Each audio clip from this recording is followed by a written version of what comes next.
വടശ്ശേരി ദാമോദരൻ സതീശൻ വടശ്ശേരി ദാമോദര മേനോൻ സതീശനായി പരിവർത്തനപ്പെട്ടത് ഒരു നിമിഷത്തിന്റെ ചിന്തയിലാണെന്ന് നിഷ്കളങ്കരായ കൽപ്പറ്റ നാരായണ മാഷിനെ പോലെ അവർ ചിന്തിക്കരുത് എന്ന് ഞങ്ങൾ നിങ്ങൾ ഈ കേരളത്തിനകത്ത് നെഹ്റുവിനോട് താരതമ്യം ചെയ്യാൻ ഉദ്ദേശിക്കുന്നത് 2001 MLA ആകുമ്പോൾ വി ഡി സതീശൻ വെറും വി ഡി സതീശനാണ്.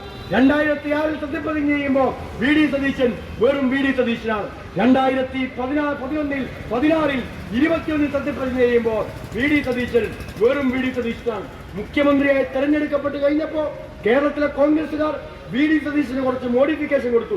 ജൻസിയെ മോഡിഫിക്കേഷൻ തരാം എന്ന് പറഞ്ഞ് പറ്റിച്ചതുപോലെ ഒരു ചെറിയ മോഡിഫിക്കേഷൻ കൊടുത്തു. എന്തായിരുന്നു മോഡിഫിക്കേഷൻ? വടശ്ശേരി ദാമോദരൻ സതീശൻ ഇതാ കേരളത്തിലെ മുഖ്യമന്ത്രിയാകാൻ പോകുന്നു. കോൺഗ്രസുകാർ പറഞ്ഞതിന് കുറച്ചുകൂടി മോഡിഫിക്കേഷൻ ആര് വരുത്തി? സാക്ഷാൽ വി ഡി സതീശൻ വരുത്തി.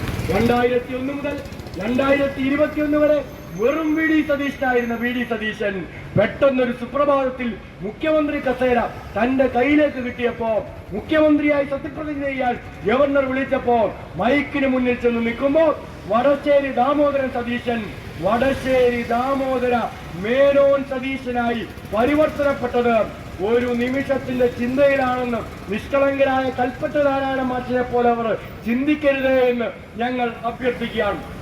ഇന്നും ജാതിബോധം മനസ്സിൽ സൂക്ഷിക്കുകയും പുറത്ത് സയന്റിഫിക് ടെമ്പറിനെ പറ്റിയും ലെഫ്റ്റ് നെഹ്റുവിസത്തെ പറ്റിയുമെല്ലാം വിടുവായിത്തം പറയുന്ന ആളായി കേരളത്തിന്റെ മുഖ്യമന്ത്രി മാറുമ്പോൾ കേരളത്തിലെ വിദ്യാഭ്യാസ മേഖല നേരിടുന്ന ക്രൈസിസ് ചെറുതല്ല എന്ന തിരിച്ചറിവ് നമുക്കുണ്ടാവണം.